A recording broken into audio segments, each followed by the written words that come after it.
नमस्ते मित्रांनो, मागच्या व्हिडिओत आपण बघितलं एंजल नंबर काय असतात ते. ह्या व्हिडिओत मी सांगणार आहे एंजल नंबर्स कसे काढायचे.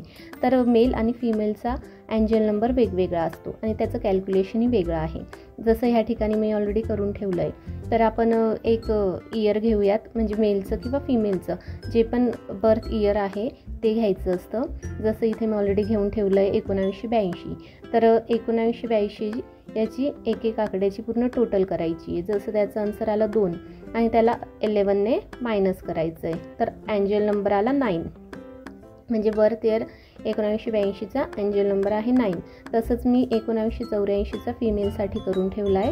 तर त्याची टोटल आली तर 4 आणि 4 + 4 करायचं, म्हणजे एंजल नंबर आला इथे 8. तर अशा प्रकारे वेगवेगळे इयर्स जे आहेत प्रत्येक व्यक्तीचं त्याच्यानुसार एंजल नंबर आपण काढू शकतो.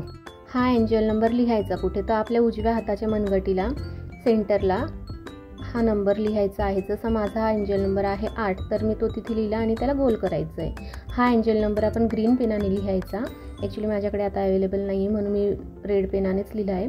तर तो ग्रीन पेनाने लिहायचा आणि बघा मग तुमच्या लाईफमध्ये काय पॉझिटिव्ह चेंजेस येतात ते. आणि कमेंट बॉक्समध्ये मला नक्की सांगा की काय काय चेंजेस आलेत. Okay, thank you.